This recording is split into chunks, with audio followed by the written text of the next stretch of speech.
What's up? I'm that one guy from 87, and today I'm going to be changing out the spark plugs on my 2007 Chevy Silverado 1500 5.3 liter. So for this job, I'm going to be using Duralast ignition wires. I got these because they came with lifetime warranty, and then AC Delco Iridium spark plugs. I also got a gapper, which these are supposed to be pre-gapped. I'm going to check them out anyway. And then I did get some spark plug lube, but after reading the instructions on these, they should already be pre-lubed, so I'm probably not going to use this.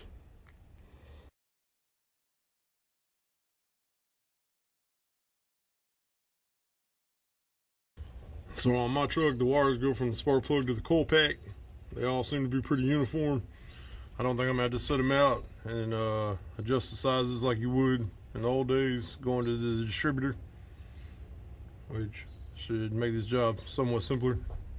So in the past, this last spark plug on the back side, passenger side, has always given me kind of a problem. The last few times I went up through the tire well to get to it, but I'm using the step ladder today. Hopefully I can get a small socket back in there and take it out. So we'll see. I'm going to start with the driver's side by taking the cable off.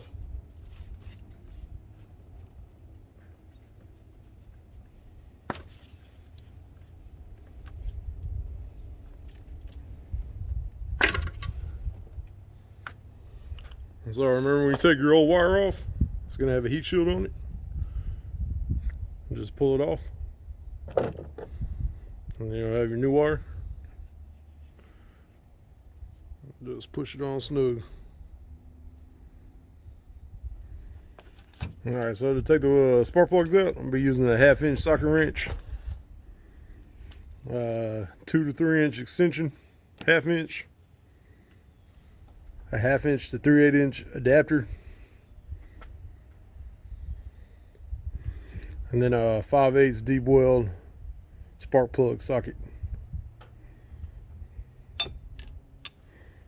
So the reason why I ended up going with the 1/2 inch ratchet is because it's a little bit longer, and I don't have to turn as much to get it loose or get it tightened, and I don't have to worry about removing none of these wires or pushing them too much out of the way, because especially with my truck being kind of old, you can see some of this stuff is getting kind of fragile.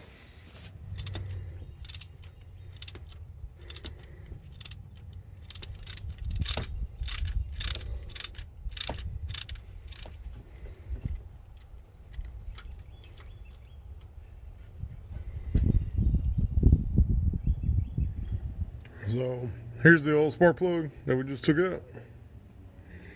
So you got a little build-up, corrosion on it.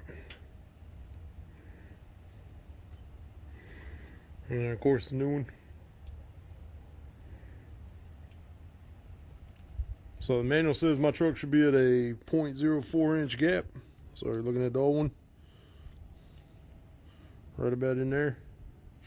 And then of course the new ones are supposed to come pre-gapped. So just check them out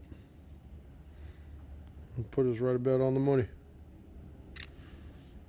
So you don't have to check them. I'm going to check all of them anyway, just in case somebody had a bad day at work. And then start putting them back in.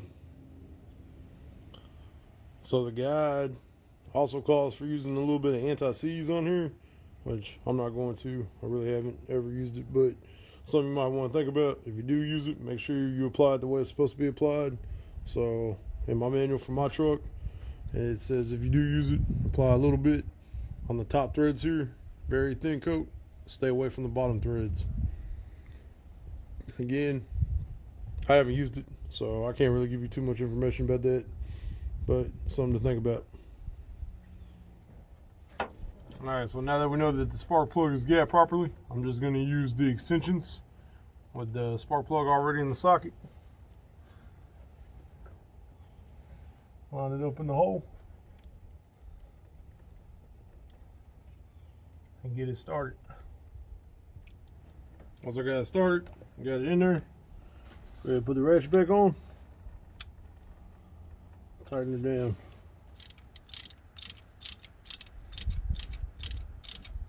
So once you get it on there getting tight, make sure it's snug. I would definitely suggest torquing yours to whatever specifications that your vehicle calls for. I'm not going to be torquing mine. but definitely something to think about. You definitely don't want to break this thing off in there. So it feels like it's on there pretty good. Take everything out.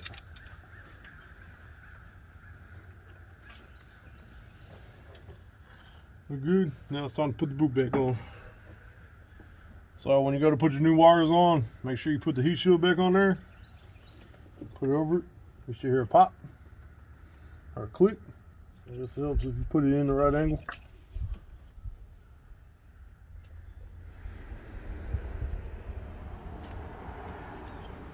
And then reconnect it.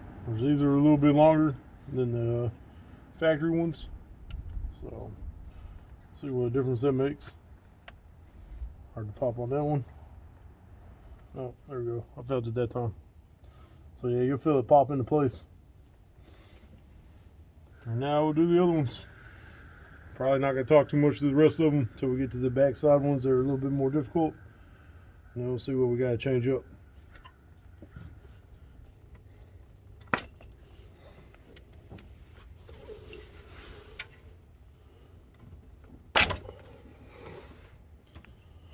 Well, these are definitely a lot harder to take off, so hopefully it ain't gonna be like that with the spark plug.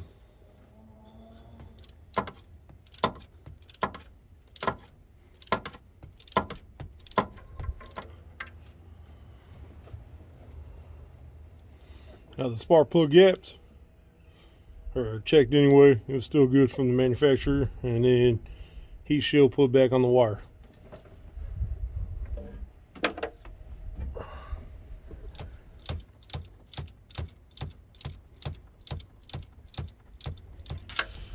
There we go. I got it. That was a little pain in the butt.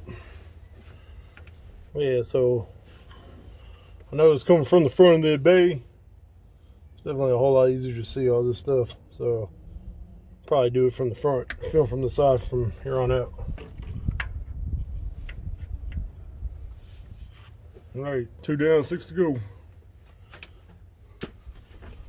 So I'm not sure if I'm doing something wrong or not, but these factory boots are hard as hell to take off. So if you're gonna do it by hand, definitely wear some gloves, because if not, you're gonna be putting some pressure or force into it, and then when it finally releases, it releases, and your hand's gonna come back and smack something. So just a thought.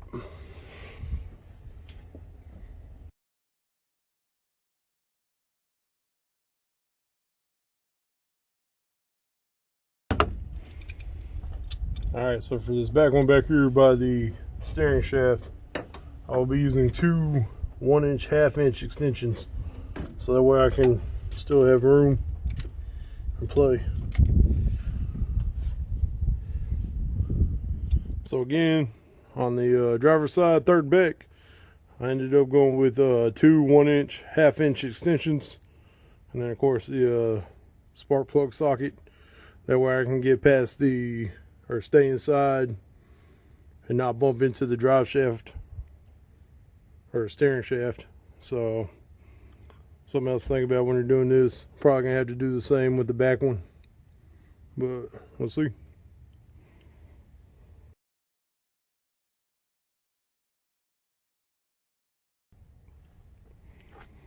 So another quick tip real quick, which is pretty common sense, but happens to me sometimes.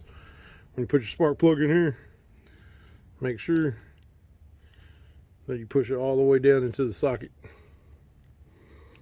because if it's not all the way down in there, when you start turning it, it's just going to free spin and you're never going to get it to tighten. So like I said, probably knew that, but every now and then, if you don't check it every time you do it, it might throw you off for a little while.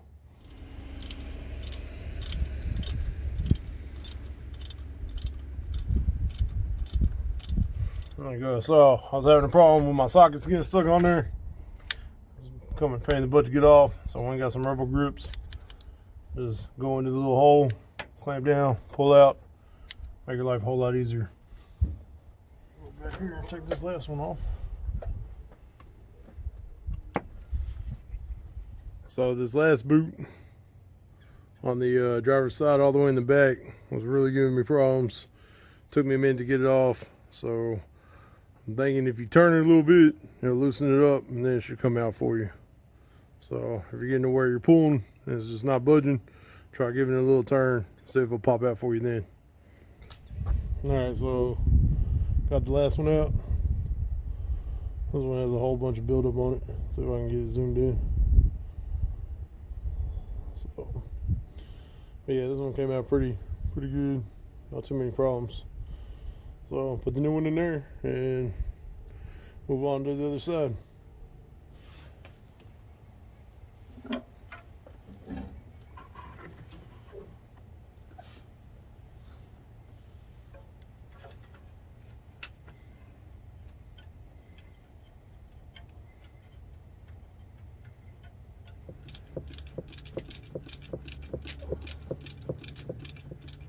So I just finished putting the last spark plug and boot on the back side. Backside on the driver's side is definitely not really super difficult, but definitely most uncomfortable to get to. So, which again, on the driver's side, we didn't really have too much in the way. The new boots, they do feel a little bit looser than the old ones. So, we get done putting everything together. We'll see if that's an issue. Move over to the passenger side. So looking over here on the passenger side, definitely got a lot more going on over here. I don't think it's going to be that big of a deal. The only one I am worried about is this very last one in the back, which has given me problems in the past, but I'm thinking that I might be able to get it from the top this time. So we'll see. So this side is definitely going to be a lot harder to film, so I'm probably just not going to film it, and then use the same way I did the driver's side on the passenger side, taking the boots off, replacing the heat shields, taking the spark plugs out. I'm still using the two 1-inch, 1/2-inch extensions with the adapter for the 3/8. And if I run into a problem, I'll stop and talk about it. So, first wire came off with no problem. I did, however, move these hoses. So this one would be here, this one would be here. I just moved this one up, put that one in its place, give me an extra inch or so room, and then I think that's the only thing I can see that I'm probably going to move. Everything else I'm just going to try to work around. So I got the first spark plug out on the front side passenger. Quick note, definitely move this hose out of the way, so it's going to give you more room. I was actually rubbing it the whole time I was taking it out with the two extensions with where it's at, but it wasn't too bad. And then also on this side, the spark plugs are going towards the back, or angled towards the back, where on the driver's side they are angled towards the front. So something to think about. Alright, so I got the first spark plug put back on. I decided not to put the wire on yet, so that way it's not in the way. I was taking the second wire off, and I got it off, but then the guts decided to stay on the spark plug. So I just took my channel locks, pulled them off, and then I was able to get the spark plug out. So something to watch out for. Alright, so I was able to get all three spark plugs put back in. I just got the boot off number 4 back there against the back, which is right here. But, however, I couldn't use my hands, so what I ended up doing was using a pair of channel locks and grabbing the boot at the end, and then wiggling, and then kind of leaning on the heat shield, but not pressing against it. I was able to wiggle it off. So now I just got to figure out a way to get my socket on there and get that spark plug out, and we should be good to go. Alright, so I was able to get the spark plug, the boot off of the back, and then put the boot and the spark plug back on the back with pretty much no problem at all. The only thing was I had to have a step ladder and then basically lay all the way across the hood so I could put my hand in through this little hole right here and then go all the way back. Because if you try to do it from the side, with all the hoses and wires and everything, there really ain't enough room for your hand to get back there at all. So this is way better than doing it last time, where I went up behind the back passenger tire and used a whole bunch of U-joints and extensions and everything. So I would definitely suggest thinking about doing it this way if you're going to do that back one. Or if you got really skinny arms, you might be able to do it from the side.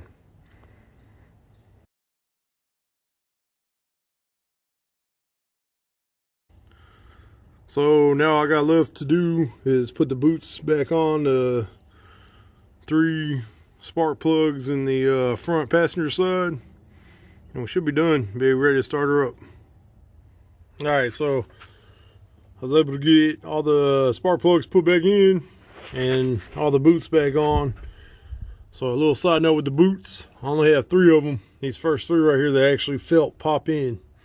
And the other ones, I push them all the way in and I can feel them pop back out when I take them back off. So I feel like they're popped in. They're just not making a really noticeable pop when I put them in there. So we'll see what happens. Make sure you put your hoses back. So I'll put this hose, and this hose goes right here. And then I'm gonna get some little plastic cover, put over these exposed wires that I found. So another thing, when you're working on your vehicle and you see something that you can fix pretty easy, go ahead and take care of it too. Put wires on that.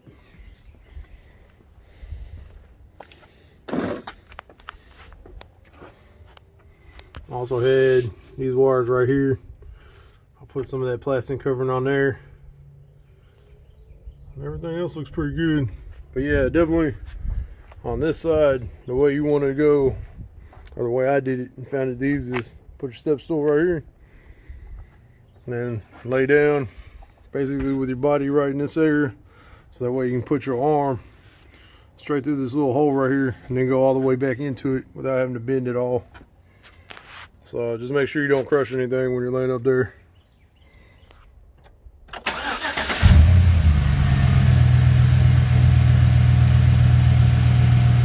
So I took it on a little test drive, drove around for about 20-25 minutes. Everything was going pretty good. And then all of a sudden I came to a stoplight. My RPM started dropping really hard, acting crazy. Luckily I was able to make it home, get back in the driveway.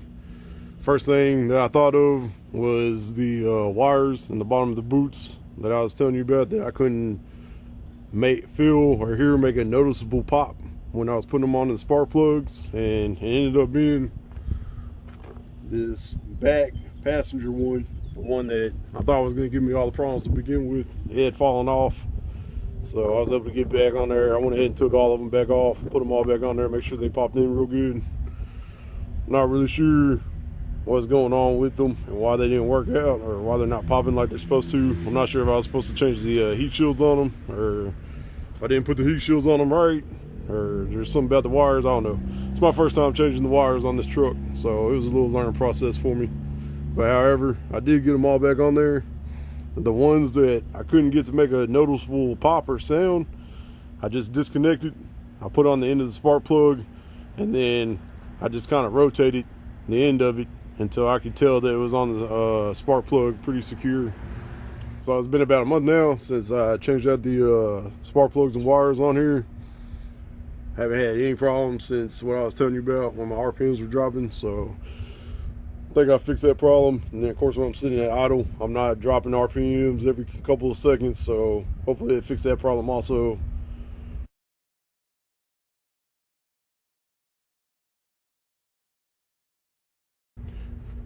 So I did go ahead and put some plastic covering over them wires that we were looking at. Probably not the best job, but definitely better than what it was. And other than that, I guess I'm good to go for now. So I'm that one guy from 87. I just changed the spark plugs and wires out in my 2007 Chevy Silverado 5.3 liter 1500. This definitely isn't the only way you can do it, or definitely not the best way about going about doing it, but it's how I ended up doing it and what worked for me. And I hope this video helped you out. Thanks for watching.